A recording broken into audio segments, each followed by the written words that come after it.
আলহামদুলিল্লাহি ওয়াহদাহ আসসালাতু ওয়াসসালামু আলা মান লা নাবিয়্যা বা'দাহ। আসসালামু আলাইকুম ওয়া রাহমাতুল্লাহি ওয়া বারাকাতুহু। প্রিয় দর্শক, কাছে দূরে দেশ ও বিদেশে যে যেখানেই অবস্থান করছেন সকলকে জানাই আমি আমার আন্তরিক সালাম, শুভেচ্ছা, অনেক অনেক অভিনন্দন।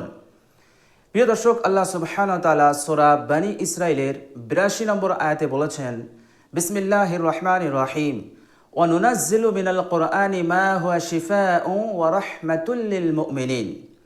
যার অর্থ হচ্ছে, আল্লাহ সুবহানাহু ওয়া তাআলা বলছেন যে আমি পবিত্র কোরআনে এমন বিষয় নাজিল করি, অবতীর্ণ করি যা তোমাদের জন্য সুচিকিৎসা, তোমাদের জন্য শেফা স্বরূপ, যাবতীয় রোগ হতে শেফা স্বরূপ সুচিকিৎসা, এবং গোটা পৃথিবীর মমিন বান্দা ও বান্দিদের জন্য রহমত স্বরূপ।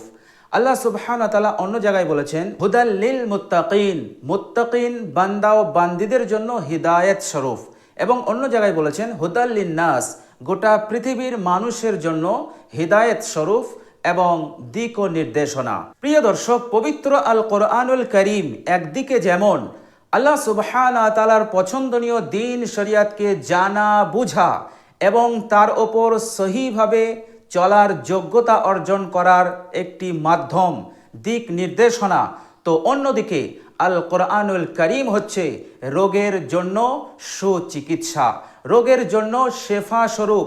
এই দুনিয়ার বুকে যাবতীয় মুসিবত, যাবতীয় পেরেশানি, যাবতীয় রোগ ব্যাধি হতে মুক্তি লাভের একটি সুচিকিৎসা এবং রহমত স্বরূপ, দয়া স্বরূপ। আপনার বাড়ির সন্তান, শিশু যদি অনবরত কান্নাকাটি করে আর তার কান্নাকে আপনি থামাতে পারছেন না, অথবা আপনার শিশু ঘুমন্ত অবস্থায় চমকে ওঠে এবং তারপরেই জোরে জোরে কান্না শুরু করে দেয়, এত জোরে জোরে কান্না করে যে তার কান্নাকে আপনি থামাতে পারেন না, তো প্রিয় দর্শক, এমন সমস্যা যদি হয় তাহলে আজকে যে আমলটা আমি আপনাদেরকে বলে দিচ্ছি, এই আমলটা আপনারা করতে থাকুন। ইনশাআল্লাহ আপনার শিশুর কান্না বন্ধ হয়ে যাবে। আর ঘুমন্ত অবস্থায় যে চমকে উঠছে, চমকে ওঠার পর কান্না আরম্ভ করে দিচ্ছে, যা আর থামছে না, ইনশাআল্লাহ এমনটা আর হবে না। তো প্রিয় দর্শক, আপনার শিশু, আপনার সন্তান যখনই কান্না করবে তখনই সর্বপ্রথম আপনি কি করবেন?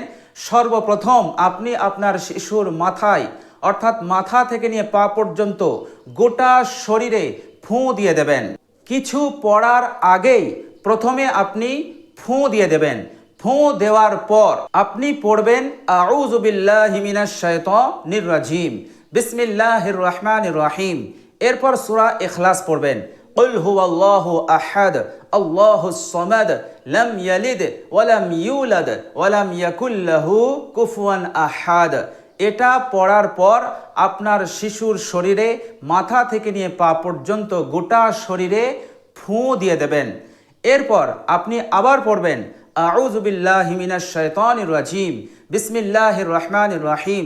এরপর আপনি সূরা ফালাক পড়বেন। কুল আউযু বিরাব্বিল ফালাক মিন শাররি মা খালাক ওয়া মিন শাররি গাসিকিন ইযা ওয়াকাব ওয়া মিন শাররিন নাফাসাতি ফিল উকাদ ওয়া মিন শাররি হাসিদিন ইযা হাসাদ। এটা পড়ার পর আবার আপনার শিশুর মাথা থেকে নিয়ে পা পর্যন্ত গোটা শরীরে আপনি ফুঁ দিয়ে দেবেন। এরপর আপনি সূরা নাস পড়বেন এইভাবে, আউযু বিল্লাহি মিনাশ শাইতানির রাজিম, বিসমিল্লাহির রহমানির রহিম। কুল আউযু বিরাব্বিন নাস মালিকিন নাস ইলাহিন নাস মিন শাররিল ওয়াসওয়াসিল খান্নাস আল্লাযী ইউওয়াসউইসু ফি সুদুরিন নাস মিনাল জিন্নাতি ওয়ান নাস। এটা পড়ার পর আপনি আবার আপনার শিশুর শরীরে ফুঁ দিয়ে দেবেন। প্রিয় দর্শক, এইভাবে করে আপনি 3টে সূরা আউযু বিসমিল্লাহ সহ পড়বেন, আর প্রত্যেক সূরার শেষে আপনি আপনার শিশুর শরীরে ফুঁ দিয়ে দেবেন। প্রিয় দর্শক, আপনার শিশুর কান্না তৎক্ষণাৎ বন্ধ হয়ে যাবে ইনশাআল্লাহ। তবে শর্ত হচ্ছে, আমি যেভাবে পড়তে বললাম আপনারা ওইভাবে পড়বেন, ওইভাবেই দাম করবেন, ফুঁ দেবেন। অর্থাৎ প্রথমে ফুঁ দেবেন, প্রথমে পড়বেন না, এটা অনেকেই জানে না। আমাদের অভ্যাস হয়ে আছে আগে আমরা পড়ি তারপরে ফুঁ দিই, এমনটা করবেন না, এটা কিন্তু সুন্নত নয়। বিশ্বনবী সাল্লাল্লাহু আলাইহি ওয়াসাল্লাম প্রথমে ফুঁ দিতেন, তারপরে তিনি পড়তেন। ইনশাআল্লাহ আপনার শিশুর অনবরত কান্না বন্ধ হয়ে যাবে।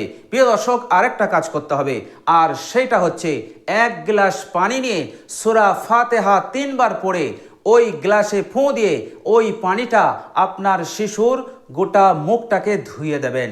গোটা মুখটাকে ওই পানি দিয়ে ভালো করে ধুয়ে দেবেন। ধুয়ে দেওয়ার পর সম্ভব হলে তাকে ওই পানিটা একটু খাইয়ে দেবেন।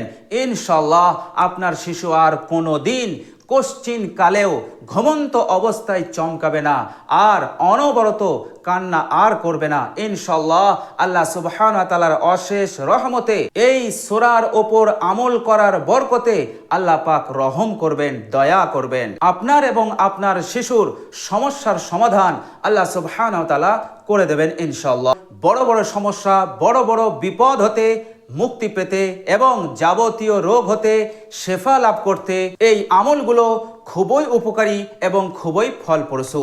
তো আমরা সকলেই চেষ্টা করব এই আমলগুলো করার।